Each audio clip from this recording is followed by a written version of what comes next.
Let's talk about the difference between playing a game and watching a game.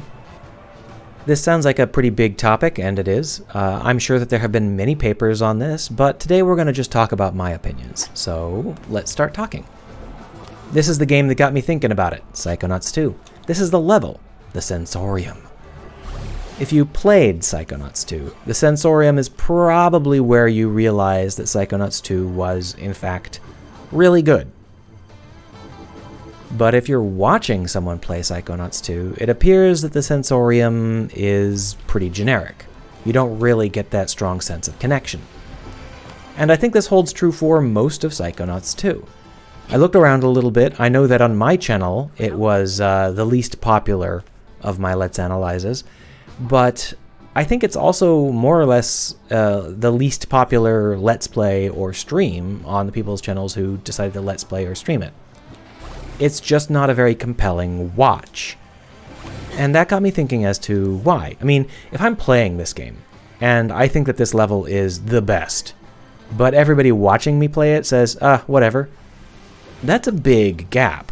That's a much larger gap than I was expecting between the player and the audience. So what's going on? Well, what's going on is that this is a classic game. It's using classic techniques, and I don't mean legendary, I mean old. It's from the Sly Cooper era. This game is essentially a Sly Cooper style game. And if you've never seen or played Sly Cooper, it's very similar to this in that it's a platformer and it is extraordinarily fun to play and not very much fun to watch. And I could do a whole video on Sly Cooper if I could find some way to record it. That's not the point, though. The point is that this is a series of techniques from an earlier industry, an older set of games. But as the decades have wore on, we've steadily become used to the idea that there's going to be a lot of people watching rather than playing. Not just from streamers and Let's Players, but also from things like gameplay snippets and trailers. These are things that basically didn't exist in, when Psychonauts 1 and Sly Cooper and those games, when they came out, they basically didn't have those kinds of things. Those were not the focus. All of the ads for these games would focus on the story, or the graphics, or how cool it was, and you could have a Zelda rap. That has slowly changed, and I think that has affected everybody and their design sensibility to some extent. Everybody thinks about, how is this going to appeal to someone who's watching a gameplay video? How is this going to make them get into the game? Can we make this appeal more to the people who aren't actually playing? And so in the past couple of decades, a lot of focus has been put on presenting to the screen rather than to the player. So this game doesn't do that. Neither does Sly Cooper. These games are focused very strongly on entraining the player. And what I mean by that is there is an extremely tight feedback loop whenever we do anything. If we move the camera, we get this very powerful response that tells us that the camera is moving in response to our actions. And if we jump, we get the feeling that it's responding to us. And if we walk, we get the feeling that it's responding to us. And this is a combination of factors. One of those factors is a very, very fast turnaround time. There's almost no latency here. But other factors are no less important. Some of these are just small pieces of juice. For example, I'm walking along this tightrope and you can see how it plinks and plonks under my feet. Nobody watching is going to care. But to a player, that's an important piece of feedback. That tells you that you're there and that you're walking across it. Similarly, one of the reasons this level is so much more powerful than most of the levels before it is not simply the design, but the way that the camera moves. See these posters?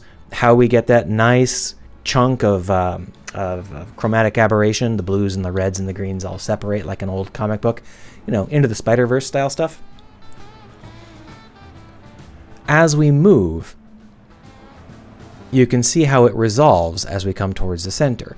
So we get this really, really powerful sensation that we are choosing what to focus on. And that's because, as the player, I'm going to be looking at a specific part of the screen. I have trained my eye largely on the center of the screen. The corners of the screen, they're not usually going to be where a player will look. a player isn't going to care much about what's going on in the corner of the screen, except in terms of just recognizing it as having specific landmarks or topography or something. So to an audience, well, it's not quite so important. An audience is probably going to be looking at whatever happens to draw their eye, or the streamer's face, or any number of other things. So this trick of making the edge of the frame focus you back towards the center, it's very powerful for the player, but it's not very powerful for the audience. And this is like just one of a million tricks that this game uses to help the player feel like they're in control and everything is responding well to their specific action.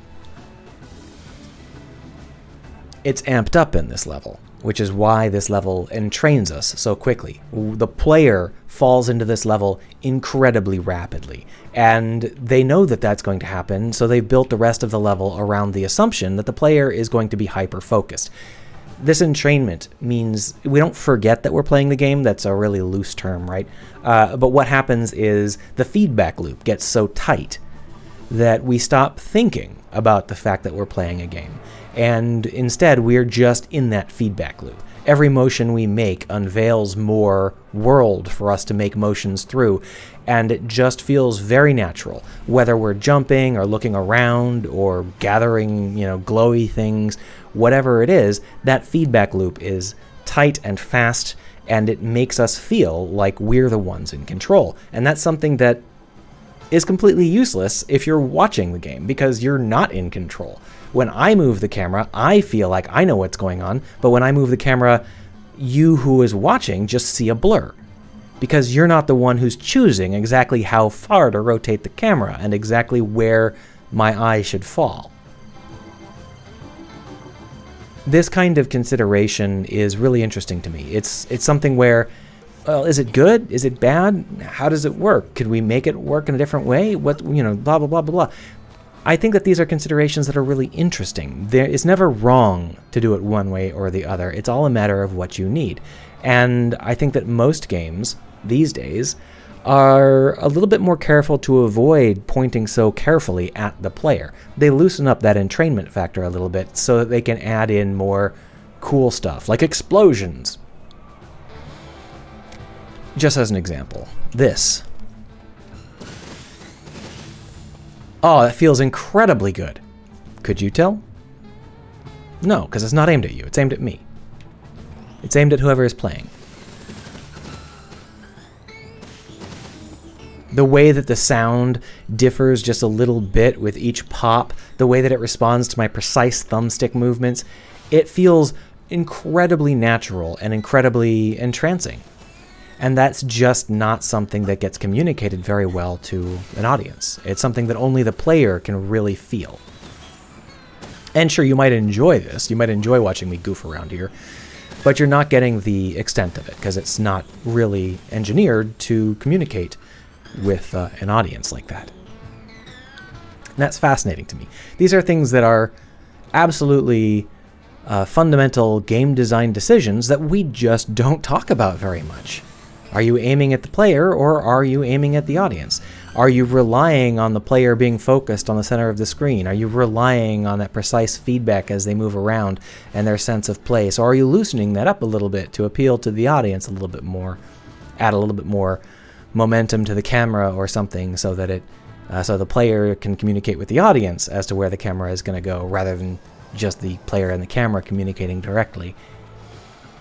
I think that these topics are well worth studying, and that is so interesting, and at the same time,